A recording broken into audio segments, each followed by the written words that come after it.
हम लोगों ने कल देखा प्लेन मिरर से इमेज का बनना, formation of image by plane mirror. कह रहे थे कि हम ऑब्जेक्ट से आ रहा लाइट रेज प्लेन मिरर पर रिफ्लेक्शन के बाद हमारी आंखों में मिरर के पीछे से किसी पॉइंट से डाइवर्ज होता हुआ प्रतीत होता है। उस पॉइंट को हम लोग बटन इमेज कहते हैं। कहना चाहिए हमें कि light rays coming from object fall on mirror, get reflected and appears to come in our eye from a point behind mirror. That point is called virtual image. कुछ प्रॉपर्टी की बात हुई थी कि इमेज सीधा होगा, same size as that object होगा। इस बात को मैथमेटिकली प्रूव भी किया जा सकता है कुछ angles, alternate angle, corresponding angle की सहायता से। मिरर के जितना आगे ऑब्जेक्ट होगा उतना ही पीछे इमेज बनेगा। मतलब यहां पर अगर ये 5 मीटर की दूरी है तो इमेज भी 5 मीटर की दूरी पर ही हमारा बनेगा। लेटरली इन्वर्टेड होगा, मतलब कि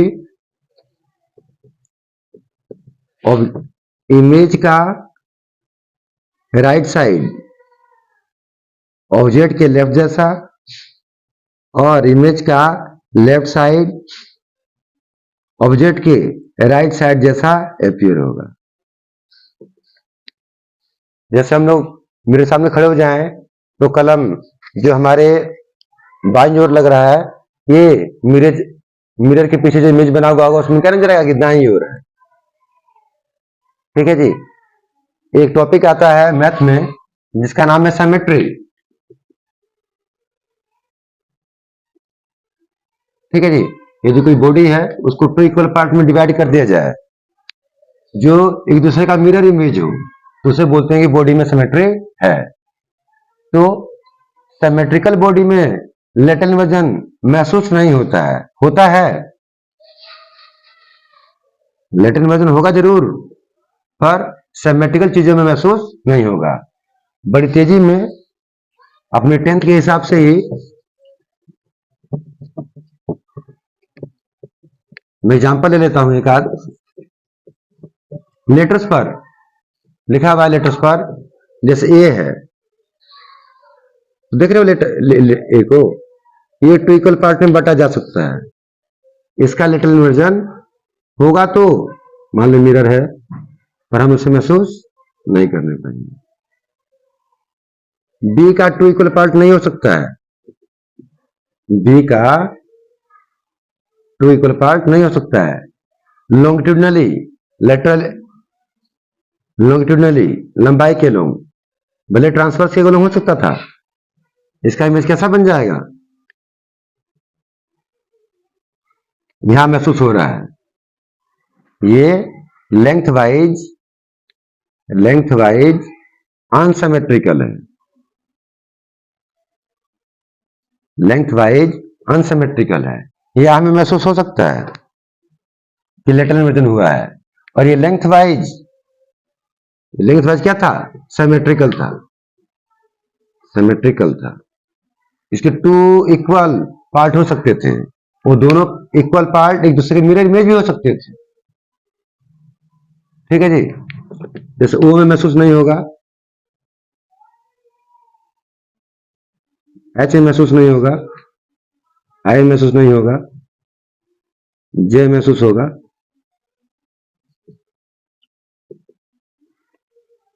लेंथ वाइज क्या है, अनसिमेट्रिकल। Length wise unsymmetrical.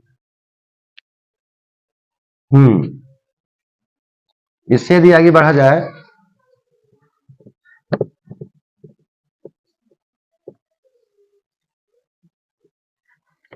तो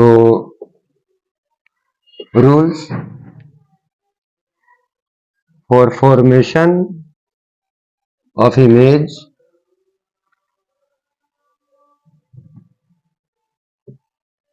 बाय स्फेरिकल मिरर।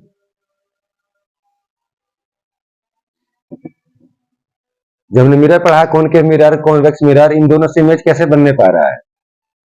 दोनों से जो बनने वाला इमेज है, कॉनकेव मिरर से भी और कॉन्वेक्स मिरर से भी, ये मात्र 3 और 4 रूल पे डिपेंड कर रहा है।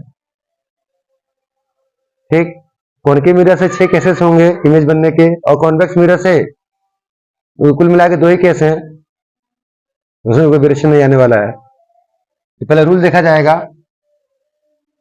रूल्स देखा जाएगा। फर्स्ट रूल ये है, जान भी चुके हमने फर्स्ट रूल को।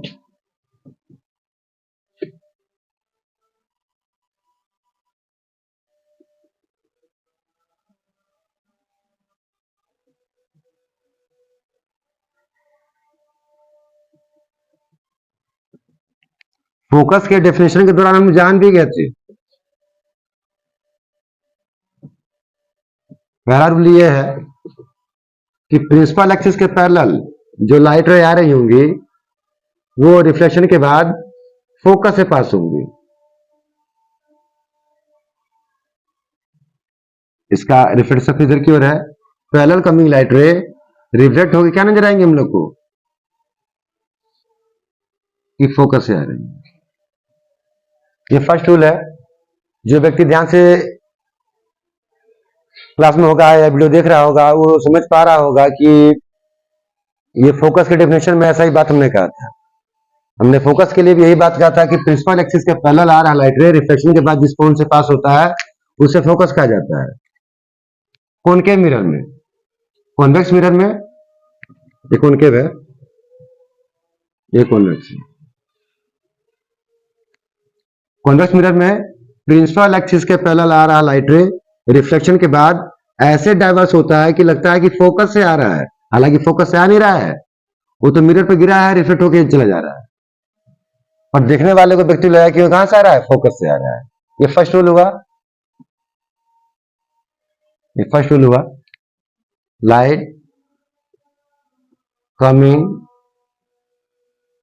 पैरेलल टू प्रिंसिपल एक्सिस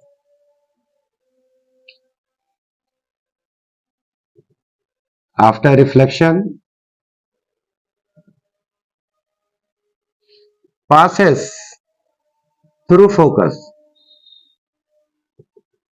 किसमें? कॉनकेव के लिए केवल, और appears to diverge from focus convex।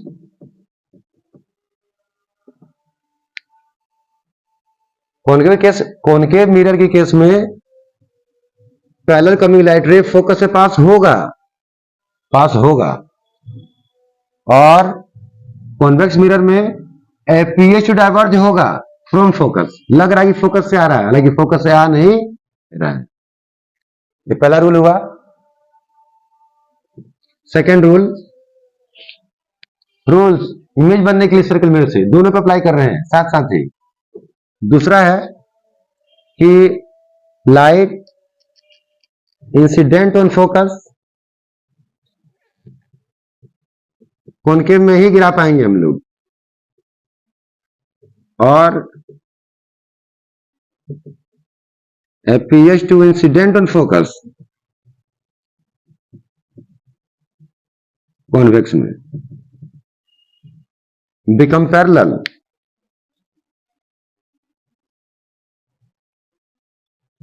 to principal axis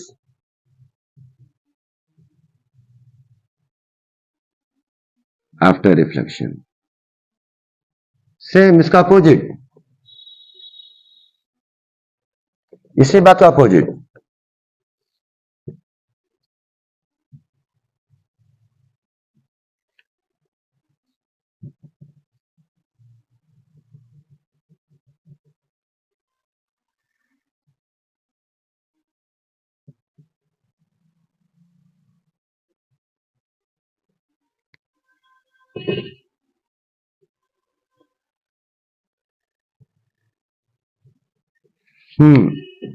जो फोकस पर आ रहा होगा रिफ्लेक्शन के बाद फिर इस पर एक्सिस के पैरेलल हो जाएगा। कॉनकेव मिरर में हम गिरा पाएंगे फोकस पर कि फोकस जो है रिफ्लेक्टिव सरफेस के आगे है। यहां पर कभी नहीं गिरा पाएंगे हम लोग फोकस पर, कॉन्वेक्स मिरर में हम लोग कभी नहीं गिरा पाएंगे फोकस पर, बस महसूस होगा फोकस पर हम लोग गिरा पा रहे हैं, गिरा नहीं पाएंगे क्योंकि फोकस क्या है, मिरर के पीछे है। और रिफ्लेक्शन के बाद क्या हो जाएगा, ये पैरेलल टू प्रिंसिपल एक्सिस। ये दोनों रूल एक दूसरे के अपोजिट है। कॉनकेव मिरर के केस में प्रिंसिपल एक्सिस के पैरेलल आ रहा लाइट रे रिफ्लेक्शन के बाद फोकस से पास होता है, और कॉन्वेक्स में appears to diverge from focus होता है। सेकेंड रूल कि फोकस पे आ रहा लाइट रे रिफ्लेक्शन के बाद पैरेलल हो जाता है प्रिंसिपल एक्सिस के। यहां पर लगता है कि फोकस पे गिरा पा रहे हैं, पर हम गिरा नहीं पाएंगे, मिरर पर आएगा और क्या जाएगा, पैरेलल हो जाएगा। ये दोनों रूल एक दूसरे क्या है, अपोजिट है। थर्ड,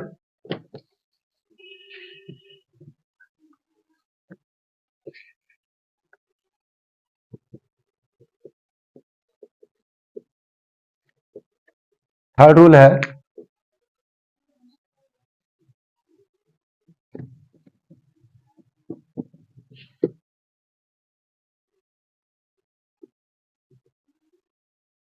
ये कॉनकेव मिरर बना रहे हैं,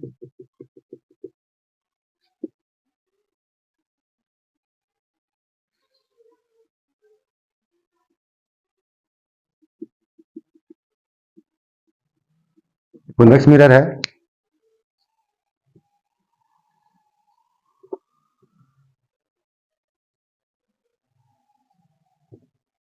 थर्ड रूल ये है, किसी सेंटर ऑफ कर्वेचर पे आ रहा लाइट रे, सेंटर ऑफ कर्वेचर पे आ रहा लाइट रे रिफ्लेक्शन के बाद उसी पाथ को लौट जाता है। यहां पर लगेगा कि फोकस पे गिरा, सी पर गिरा पा रहे हैं, पर हम सी पर गिरा पाएंगे नहीं।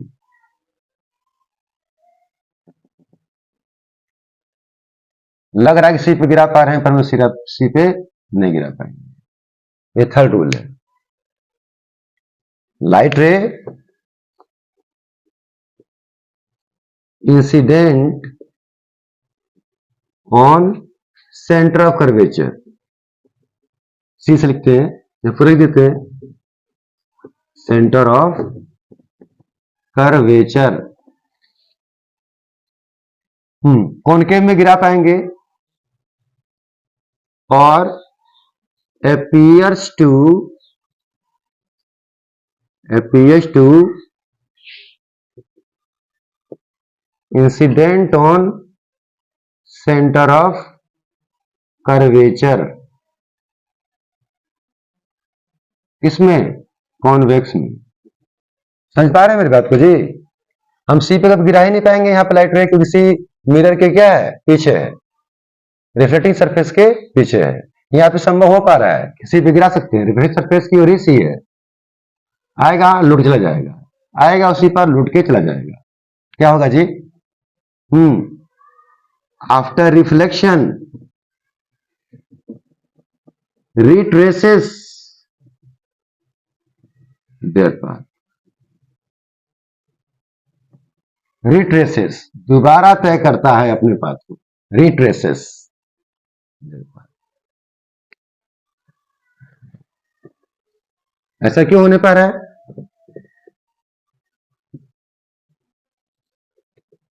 ऐसा क्यों होने पा रहा है जी? मैथ के हिसाब से सर्कल है, ये सेंटर है, सेंटर और सर्कमफ्रेंस को जोड़ने वाली लाइन परपेंडिकुलर होती है। सेंटर और सर्कमफ्रेंस को जोड़ने वाली लाइन क्या होती है, परपेंडिकुलर होती है सर्कमफ्रेंस पर। सेंटर से को सर्कमफ्रेंस जोड़ने वाली लाइन सर्कमफ्रेंस पर परपेंडिकुलर होती है।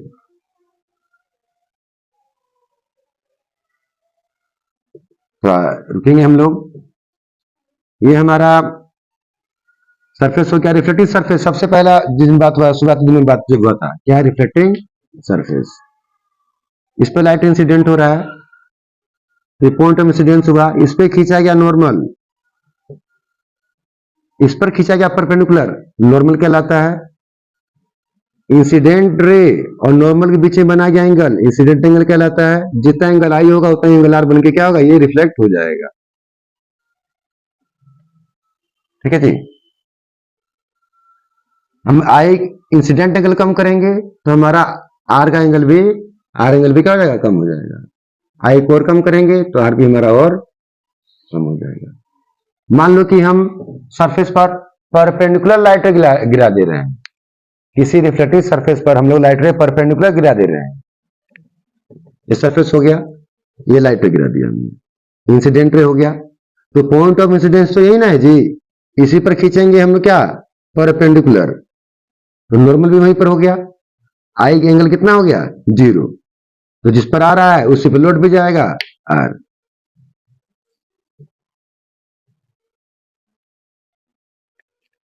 एंगल आई भी 0 है और एंगल आर भी 0 है। ये पूरा सर्कल था, ये पूरा एक सर्कल था। बात हुआ था कि किसी बड़े खाली खोखले गोले को काट करके हमने मिरर को बाहर निकाला था, सर्कल की स्थिति हो गई। ये सर्कमफ्रेंस का बिहेव कर रहा है। अभी मैंने बोला कि सेंटर को सर्कमफ्रेंस जोड़ने वाली लाइन सर्कमफ्रेंस पर परपेंडिकुलर 90 डिग्री बनाते हुए होता है। तो यही केस है, ये नॉर्मल है। इंसिडेंट एंगल भी सी पर है, रिफ्लेक्टेड एंगल इंसिडेंट रे भी सी पर है, रिफ्लेक्टेड रे भी सी पर है।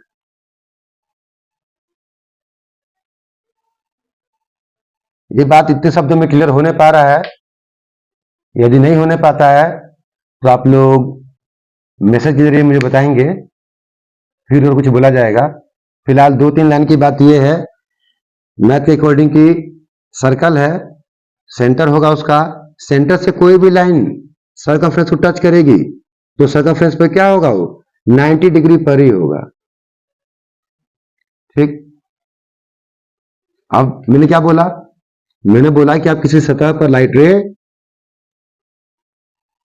परपेंडिकुलर गिरा दे रहे हैं, इंसिडेंट रे हो गया हमारा। जिस पॉइंट पर लाइट रे गिरता है उसे पॉइंट ऑफ इंसिडेंस कहते हैं, उसी पर खींचा जाता है परपेंडिकुलर तो उसे नॉर्मल कहते हैं। तो एंगल आई कितना हो गया, 0, आर भी 0। यही केस है यहां पर। एक आजकल कुछ प्राइवेट बुक में 4th रूल भी लिखा हुआ है, हालांकि वो कोई रूल तो नहीं है,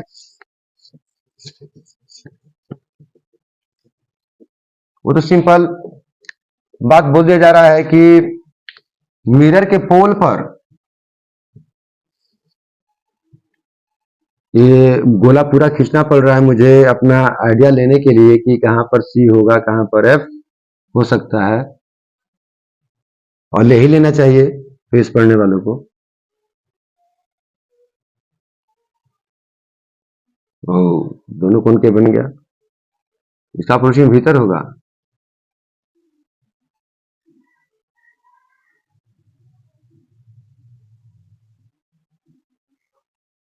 फोर्थ रूल लिखा है कि पोल पे जो लाइट इंसिडेंट होता है वो एंगल आई बराबर एंगल आर को फॉलो करते हुए उसी पार्टिकुलर अरे रिफ्लेक्ट हो जाता है।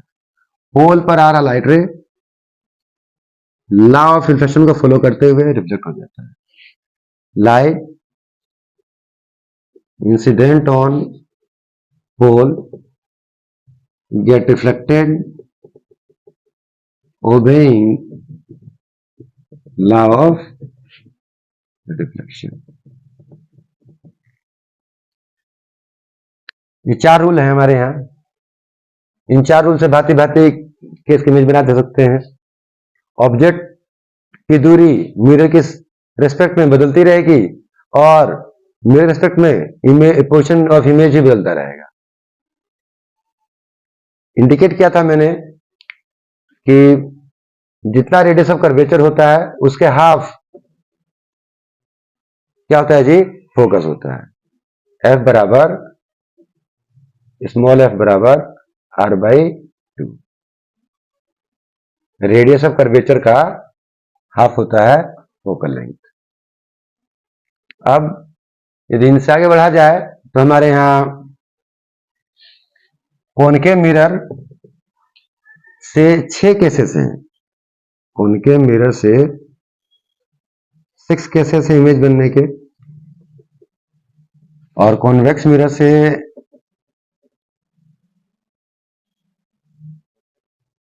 2 केस पड़ेंगे।